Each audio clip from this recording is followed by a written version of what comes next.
Hey everyone, how are you today? It's good to be here. It's always good to be here, especially on President's Day. And today, the real president actually celebrated President's Day.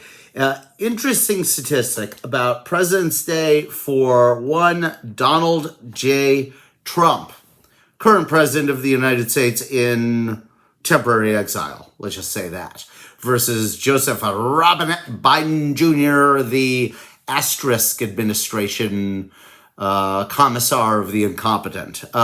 Here's the thing. Donald J. Trump gave, or there was an impromptu campaign or a President's Day parade for, just in Palm Beach, where President Trump lives at Mar-a-Lago.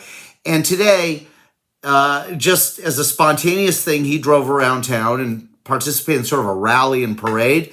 And there was a live stream on I think it's called the RSBN or RBSN network. I think it stands RS, Right Side Broadcasting Network, is I believe what it stands for, rsbn.com.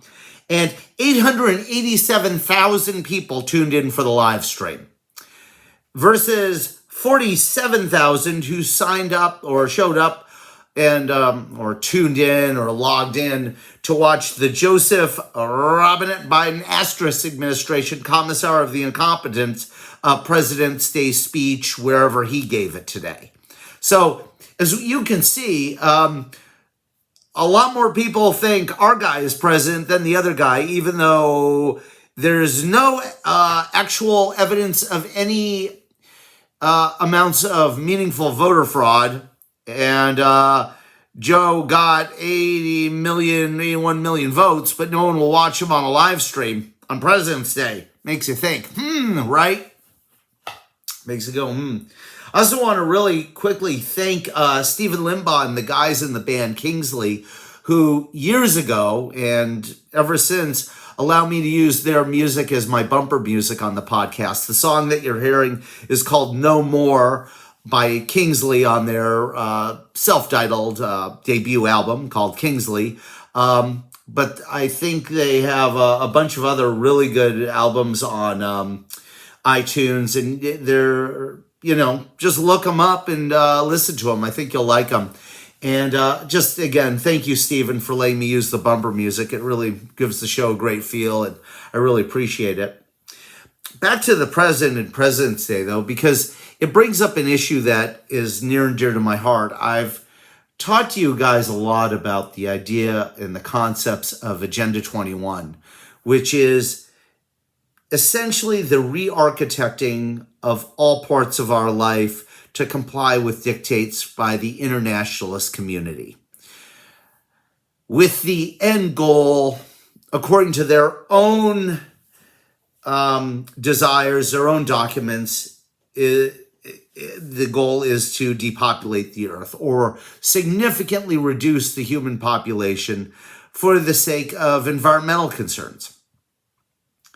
I believe the UN documents from 1992 or 1993 for the original Agenda 21 meetings that were in Rio de Janeiro had the goal of reducing human population, which at the time was 6 billion people, down to 1 billion.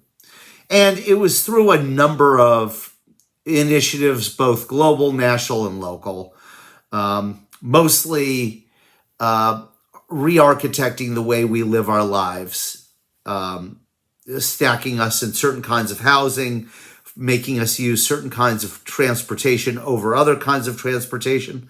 For those of you who've listened to me a long time and know what I'm talking about, basically it's the encouragement of public transportation over automobile private transportation. The idea that people should live in stack and pack apartment buildings and planned communities rather than single family houses in neighborhoods full of single family houses with yards and garages and, multiple bedrooms and multiple bathrooms, all sorts of other dictates like the way we consume energy or use water, the kind of light bulbs we use. Every part of your life would be re-architected by Agenda 21 dictates in one way or another. And it led me to conclude that the biggest kind of issue that we're looking at here is essentially a war of architecture, a war between those who want to control us by imposing certain kinds of architectures upon us, and then us who want to live a certain way and be left alone. Ironic then that in 2016 we would elect a very conservative, very freedom and liberty-minded individual to be president of the United States, who has a background as a developer and, if you will, a builder. And I can't help but escape the parallels can't escape me of the irony of this, that a man whose entire expertise is in building wonderful structures for people to live and play in, became a bastion and a symbol for everything that is against this torrent of Agenda 21 architecture, nudging and enhancement and encouragement we've been going through for now, almost 30 years.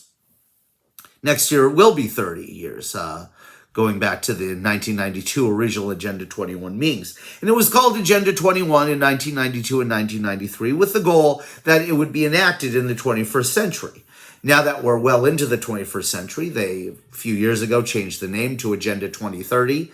And then what they call it now is the Great Reset. I guess they figure like so many failed Soviet 5-year plans, if we get rid of the time limit or assign the number to it, then it can just be an indefinite, infinite, long-lasting thing, and not something that has to be accomplished or finished within a certain finite period of time. But I digress. The essential elements of it are in place, and now that Trump has been defeated, and if you remember, one of the issues Trump brought up during the election was the war on the suburbs the Obama administration started, which is, yes, Agenda 21, and how the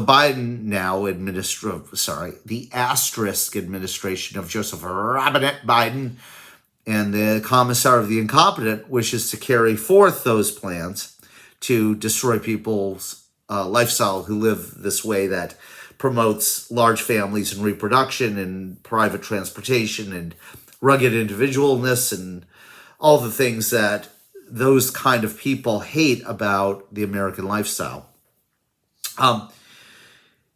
Anyway, it's great that Trump did what he did. I congratulate him on the popularity he retains today, and I hope he engages in political plans in the future to remain a thorn and a burr under the saddle of the enemies of liberty, because him doing that is a fantastic thing, and I love him for it. I also want to promote this event. There is no place for this. I think you just do this wherever you want. But Sunday, February 28th, is a National Day of Masklessness. Boy, that sounds great, doesn't it? Here's the flyer. You can see there some of my liner notes. And America is standing up, Freedom Day, Sunday, February 28th. Walk into a Nazi store without a mask and share the pictures and videos. And you can just walk into the store, and whether you buy anything or not, fantastic. If you do, love it. If they harass you, catch them on video harassing you, it's fantastic. Participate where you can. And again, National Day of Masklessness, Sunday, February 28th, 2021. David Solway, writing at PJ Media, has a great piece. So they have some great writers there, among them Dennis Prager and Larry Elder, of course. One of my favorites is David Goldman, who's an expert on China and the issues of the Far East, but especially prominent on China. And if you ever have a chance to subscribe to Imprimis or go online and read the Imprimis monthly essays that they put out, look up David Goldman's essay from, I believe, like September 2018. I have the date probably wrong, but it's around there, where he writes about the future of China and the struggles the Chinese culture has being a cohesive body. It's a very interesting article. But Solway's a great writer too at PJ Media. And he writes an article called The Decline of Intelligence in the West, dated February 10th, 2021. So what is that? 5 days ago. And I love the picture he puts on the cover. One, Justine Trudeau, one of my favorite women in politics. Solway writes, recent studies have reported a worrisome decline in IQ scores in Western nations over the last decades. No sure, shitlocks. God. Yeah, we're living in idiocracy now. That's pretty obvious. By the way, great movie. 2006 movie with, what's his name? One of the Wilson boys. Not Owen, the other one. Anyway, I can't remember his name. Oh, well, I'm getting old. Like Joe Biden, the mind's going. Anyway, a worrisome decline in IQ scores in Western nations over the last decades, a reversal of the once hopeful Flynn effect, named after the late philosopher and psychologist James R. Flynn, which posited a growth in cognitive abilities for much of the 20th century. Now the Flynn effect seems to have reversed, leading to predictions of a general dumbing down of selective populations. Other studies report that IQ erosion is not confined to this century, but that IQ has dropped by an average of 14.1% over the last century. As Evan Horowitz writes for NBC News, a range of studies using a variety of well-established IQ tests and metrics have found declining scores across Scandinavia, Britain, Germany, France, and Australia. So all around the Western world. Maybe it's the drugs, the feminization, the hormones, the genetically modified crops, the fluoride in the water. I don't know what. Don't want to get conspiratorial, but I see it around myself in Los Angeles. People are getting dumb. Anyway, for the live feed on Instagram and Rumble and YouTube, I'll say goodbye now and continue with the audio of the radio show. But for those of you watching the video, tune in to me on the Apple iPhone podcast app, The Ari David Show, and you can subscribe there. Or, of course, on SoundCloud.com. Again, search The Ari David Show, and you can subscribe and listen to the rest of the audio. Audio listeners, do not leave. I'm just talking to the video feed people right now. But I'll see you later on the video feed tomorrow, and it was great seeing you. Continue on audio right now.